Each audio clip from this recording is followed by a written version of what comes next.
ሰበር ዜና የህወሓት ጦር ወደ አማራ ክልል ሰብሮ ገባ።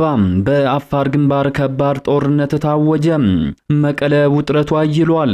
ሰላም እንደምን አላችሁ የተወደዳችሁ የአዲስ ፖስት ቤተሰቦች፣ አዳዲስና ወቅታዊ መረጃዎችን ይዘን መተናል። በቅድሚያም አርዕስቶቹን በማስቀደም እንጀምራለን።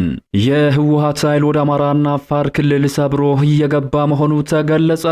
ወደ አፋር የገባው የህወሓት ጦር የከባድ መሳሪያ ድብደባ መሩ ተገልጿል። የመከላከያ ሰራዊትና የፌደራል ፖሊስ ከትግራይና አማራ ዋሳኝ ቦታዎች ለቀው መውጣታቸውን ተከትሎ የህወሓት ታጣቂዎች አካባቢዎችን መቆጣጠር መጀመራቸው ተሰምቷል። በሁለቱ ክልሎች አዋሳኝ ላይ የሚገኙ ነዋሪዎች ቤታቸውን ጥለው ወደ ጫካና አጎራባች አካባቢዎች ሽሽት መጀመራቸው ተነግሯል። በአቶ ጌታቸው ረዳ የሚመራው ስምረት ፓርቲ በበኩሉ ባወጣው አስቸኳይ መግለጫ የትግራይ ክልል አስተዳደር ቀብሮ የነበረውን ከባድ የጦር መሳሪያ በማውጣት ወደ አማራና አፋር ክልሎች አዋሳኝ አካባቢዎች እያስጠጋ መሆኑንና መጠነ ሰፊ ጥቃት ለመሰንዘር እየተንቀሳቀሰ መሆኑን ገልጿል። በሌላ ሰበር መረጃ በመቀለ ከተማ ከፍተኛ የሆነ ውጥረት መፈጠሩ ተሰምቷል። በፌደራል መንግስቱና በህወሓት መካከል ዳግም ግጭት መቀስቀሱን ተከትሎ በትግራይ የሚገኙ ነዋሪዎች ከፍተኛ ስጋት ላይ ወድቀዋል። መቀለ ከተማ ውጥረቱ አይሏል። ህዝቡ አካባቢውን ለቆ መሸሽ ጀምሯልም ተብሏል። በተያያዘ መረጃ ህወሓት በትግራይ ከተሞች ወጣቶችን ማፈስ መጀመሩ ተገልጿል። የህወሓት ታጣቂ ቡድን በትግራይ የተለያዩ ከተሞች የሚገኙ ወጣቶችን በኃይል እያፈሰ ወደ ጦር ግንባር እየወሰደ እንደሚገኝም ተገልጿል። በሰሜን ኢትዮጵያ እየሆነ ያለው ምንድነው የሚለውን በዘገባችን በዝርዝር እንመለከተዋለን። በሌላ ሰበር መረጃ በአማራ ክልል ያለው ጦርነት ከመንግስት ቁጥጥር በላይ መሆኑ ተገለጸ። በአማራ ክልል በመንግስት ኃይሎችና በፋኖ ታጣቂዎች መካከል እየተደረገ የሚገኘው ውጊያ አሁንም ተባብሶ የቀጠለ ሲሆን በውጊያው ከፍተኛ የሆነ ሰብአዊና ቁሳዊ ኪሳራዎችም ደርሷል። ለ3 ዓመታት የዘለቀው የአማራ ክልሉ ጦርነት ከመንግስት አቅም በላይ ሆኗል ሲሉ አንድ ከፍተኛ የብልጽግና ባለስልጣን መናገራቸው ከፍተኛ መነጋገሪያን ፈጥሯል። በዝርዝር የምንመለከተው ሌላኛው መረጃችን ነው። እነዚህንና ሌሎች ያልተሰሙ አዳዲስ ጉዳዮች በዚህ ሰዓት የመረጃ ጊዜ ወደ እናንተ ይደርሳሉ። እንደ ሁል ጊዜው ቪዲዮ ላይክ እና ሼር በማድረግ ጀምሩት። አዲስ የሆናችሁ ሰብስክራይብ በማድረግ አዳዲስና ወቅታዊ መረጃዎችን ያገኙ። አሁን ወደ ዝርዝሮቹ ነው የምናመራው። በቅድሚያም በመቀለ ከተማ ከፍተኛ የሆነ ውጥረት መፈጠሩ ተሰምቷል። በፌደራል መንግስቱና በህወሓት መካከል ዳግም ግጭት መቀስቀሱን ተከትሎ በትግራይ የሚገኙ ነዋሪዎች ከፍተኛ ስጋት ውስጥ ወድቀዋል። መቀለ ከተማ ውጥረቱ አይሏል። ህዝቡ አካባቢውን ለቆ መሸሽም ጀምሯል ተብሏል። በትግራይ ባንኮች ተጨናንቀዋል። ንግድ ባንክ ትግራይ ውስጥ ለአንድ ሰው ከ2000 ብር በላይ አልሰጥም ማለቱም ተሰምቷል። የመቀለ ከተማ አስተዳደር በበኩሉ በከተማዋ ባለው ጋጤና መረበሽ ምክንያት በመሰረታዊ ሸቀጦች ላይ የዋጋ ጭማሪ በሚያደርጉና ህዝቡን በሚያሳስቱ ሰዎች ላይ እርምጃ እንደሚወስድ አስጠንቅቋል። የከተማ አስተዳደሩ ጠላቶቻችንና አጋሮቻቸው በሴራ ህዝባችንን ለማዳከም የጥፋት ቀስት ቀጣይነት አድርገው ሲጠቀሙበት ቆይተዋልም ብሏል።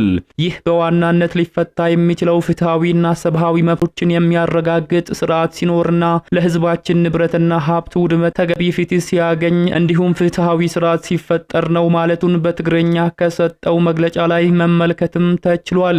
የመቀለ ከተማ ነዋሪዎች ምክንያታዊ ያልሆነ የዋጋ ጭማሪን እንዲከላከሉና ስርዓት ለማስጠበቅ በሚያደርገው እንቅስቃሴ ውስጥ የበኩላቸውን እንዲወጡ እናሳስባለን ብለዋል። ይህንን አጋጣሚ በመጠቀም በህዝባችን ላይ የዋጋ ጭማሪ የሚያደርጉ ጥቂት ስግብግብ ነጋዴዎችና ደላሎች ለህዝባቸውና ለትግራይ ጥቅም ሲሉ ራሳቸውን እንዲገዙ አጥብቀን እናሳስባለን ብለዋል የከተማ አስተዳደሩ። በተያያዘ መረጃ ህወሓት በትግራይ ከተሞች ወጣቶችን ማፈስ መጀመሩ ተገልጿል። የህወሓት ታጣቂ ቡድን በትግራይ የተለያዩ ከተሞች የሚገኙ ወጣቶችን በኃይል እያፈሰ ወደ ግንባር እየወሰደ እንደሚገኝ መናሪያ ራዲዮ የክልሉን ምንጮች ጠቅሶ ዘግቧል። በአድግራት በአድዋና በሌሎችም የክልሉ ከተሞች የተጀመረው ይህ የወጣቶች አፈሳ በዋናነት በትጥቅ ትግል ስም ወጣቱን ወደ ወልቃይት አቅጣጫ ለመውሰድ የታለመ ነው ብለዋል። ቡድኑ በጠለምት በኩል በከፈተው ጦርነት ከፍተኛ የሰው ኃይልና የቁሳቁስ ኪሳራ እንደደረሰበት መረጃዎችም ይጠቁማሉ። በአካባቢው ከሚገኙ የሚሊሻ ኃይሎች ጋር በነበረው ፍልሚያ በርካታ ታጣቂዎች ሙትና ቁስለኛ ከመሆናቸውም በላይ ወሳኝ የተባሉ የጦር መሳሪያዎች መማረካቸውንም ዘገባው አክሏል። ይህንን የተመናመነ የሰው ኃይል ለማካካስ ነው በአሁኑ ሰዓት በከተሞች የሚገኙ ወጣቶችን የማፈስ ስራ ላይ የተሰማራው ተብሏል። ከስፍራው የደረሱን መረጃዎች እንደሚያመላክቱት የታፈሱ ወጣቶች በመኪና ተጭነው ወደ ወልቃይት አቅጣጫ እየተወሰዱ እንደሚገኝም ተነግሯል። በሌላ በኩል የህወሓት ኃይል ወደ አማራና አፋር ክልል ሰብሮ እየገባ መሆኑ ተገልጿል። የመከላከያ ሰራዊትና የፌደራል ፖሊስ ከትግራይና አማራ አዋሳኝ ቦታዎች ለቀው መውጣታቸውን ተከትሎ የህወሓት ታጣቂዎች አካባቢዎችን መቆጣጠር መጀመራቸው ተሰምቷል። በሁለቱ ክልሎች አዋሳኝ ላይ የሚገኙ ነዋሪዎች ቤታቸውን ጥለው ወደ ጫካና አጎራባች አካባቢዎች ሽሽት መጀመራቸው ተነግሯል። በአቶ ጌታቸው ረዳም የሚመራው ስምረት ፓርቲ ባወጣው አስቸኳይ መግለጫ የትግራይ ክልል አስተዳደር ቀብሮ የነበረውን ከባድ የጦር መሳሪያ በማውጣት ወደ አማራና አፋር ክልሎች አዋሳኝ አካባቢዎች እያስጠጋ መሆኑንና መጠነ ሰፊ ጥቃት ለመሰንዘር እየተንቀሳቀሰ እንደሚገኝ አመላክቷል። በአቶ ጌታቸው ረዳ የሚመራው ስምረት የተሰኘው የፖለቲካ ፓርቲ ባወጣው ጠንካራ መግለጫ በትግራይ ክልል ያለው አስተዳደር የፕሪቶሪያውን የሰላም ስምምነት በመጣስ አዲስ የጦርነት እንቅስቃሴ መጀመሩን በመክሰስ ድርጊቱን አጥብቆ ተቃውሞታል። ፓርቲው በወጣቶች ህይወት መጫወት ይብቃ በሚል ርዕስ ባወጣው መግለጫ የክልሉን አስተዳደር የሚመራውን ቡድን የህዝቡን ፍትሃዊ ጥያቄዎችን ሽፋን በማድረግ ለራሱ ጠባብ የፖለቲካ አጀንዳ እየተጠቀመበት ነው ሲል ከሷል። ስምረት በመግለጫው እንዳመላከተው ቡድኑ የግዛት አንድነትና የተጎጂዎችን ጉዳይ የሚሉ አጀንዳዎችን በማንሳት በተግባር ግን የፕሪቶሪያውን የሰላም ስምምነት ሙሉ በሙሉ በማፍረስ በህዝቡ ላይ አደጋን የሚያጋርጥ ጦርነት ጀምሯል ብለዋል። በተለይም በቅርቡ በጸለምት አቅጣጫ ግልጽ የሆነ የጦርነት ጫሬ መጀመሩን ፓርቲው ገልጿል። በተጨማሪም ፓርቲው ባወጣው መረጃ የክልሉ አስተዳደር ቀብሮ የነበረውን የከባድ የጦር መሳሪያ በማውጣት ወደ አማራና አፋር ክልሎች አዋሳኝ አካባቢዎች እያስጠጋ መሆኑንና መጠነ ሰፊ ጥቃት ለመሰንዘር ዝግጅቱን ማጠናቀቁንም ገልጿል። ፓርቲው አክሎም ይህ እንቅስቃሴ ከሻቢያ በተሰጠ ተልዕኮ የሚፈጸም ነው ሲል የጠራውን ይህንን ድርጊት ጦርነት ውስጥ ከጎንደርና አፋር ድረስ ለማስፋፋት ታቅዶ እየተከናወነ ያለ ነው ሲልም ወንጅሎታል። የስምረት ፓርቲ በመግለጫው የትግራይ ወጣቶችና የሰራዊት አባላት በዚህ ጦርነት እንዳይሳተፉ ጥሪ አቅርበዋል። ህዝበ ትግራይ ከዚህ በፊት የከፈለው ዋጋ ይበቃዋል፣ ምርጫውም ሰላም ብቻ ነው ያለው ፓርቲው ወጣቶች ራሳቸውን ከዚህ የጥፋት ጦርነት እንዲያድኑና ከሰራዊቱ እንዲገለሉ አሳስበዋል። አሁን ባለው ሁኔታ በርካታ የሰራዊት አባላት ይህንን በመረዳት እየለቀቁ መሆኑንም መግለጫው ጠቁመዋል። ስምረት የትግራይ የግዛት አንድነት መከበርና የተመዝባዮች መመለስ የፓርቲው ጽኑ አቋም መሆኑን የገለጸ ሲሆን ሆኖም ይህ መፈጸም ያለበት በፕሪቶሪያው የሰላም ስምምነት መሰረት በህጋዊና ሰላማዊ መንገድ እንጂ በጦርነት ሊሆን አይገባም ብለዋል። በመጨረሻም ፓርቲው ዓለም አቀፉ ማህበረሰብ የፕሪቶሪያውን ስምምነት እንዲተገበር ጫና እንዲፈጥርና የትግራይ ህዝብ ከዚህ የጦርነት ጉዞ ራሱን እንዲያርቅም ጥሪ አቅርቧል። በሌላኛው መረጃ ህወሓት በአፋር በኩል አዲስ ጥቃት መክፈቱ ተሰማ። ህወሓት በራያ መሆኒ ወደ አፋር መጋሌ ቶንሳ ቀበሌ የከባድ መሳሪያ ድብደባ መጀመሩ ተሰምቷል። አንድ የአካባቢው ነዋሪ ትላንት ከቀኑ 8 ሰዓት ከ20 አንስቶ ወደ ቀበሌው የከባድ መሳሪያ ድብደባ እየተፈጸመ እንደነበር ተናግረዋል። በሌላ በኩል በምስራቅ ጠለምት ወረዳ ዘልቆ የገባው የህወሓት ጦር በርካታ ቦታዎችን መቆጣጠሩ ተገልጿል። የህወሓት ታጣቂዎች ከተቆጣጠሯቸው ስፍራዎች ህዝቡ እየሸሸ መሆኑም ተገልጿል። የኢትዮጵያ መከላከያ ሰራዊትና የፌደራል ኃይሎች ካላማጣና ኮረም ከተሞች መውጣታቸው እየተዘገበ ባለበት በዚህ ሰዓት ነዋሪዎች ለደህንነታቸው በመስጋት እየሸሹ መሆናቸውን ቢቢሲ ዘግቧል። ግጭት ይቀሰቀሳል በሚልና ታጣቂዎች የሚወስዱት እርምጃ ስጋት ፈጥሮብናል ያሉ ነዋሪዎች ወደ አጎራባች አካባቢዎች በመጓዝ ላይ መሆናቸውን ነዋሪዎች ተናግረዋል። የአላማጣ ነዋሪ እንዲሁም የቀድሞ የአካባቢው ባለስልጣን እና በትግራይ ጊዜያዊ አስተዳደር ስር ያላማጣ ከተማ ከንቲባ የነበሩት አቶ ዝናቡ ደስታ በከተማው ውጥረት መኖሩንና ነዋሪዎች ሽሽት መጀመራቸውን አስረድተዋል። ስማቸው እንዲጠቀስ ያልፈለጉ ቢቢሲ ያነጋገራቸው ግለሰብ ካላማጣ ሸሽተው ወደ ቆቦ ከተማ መግባታቸውን ተናግረዋል።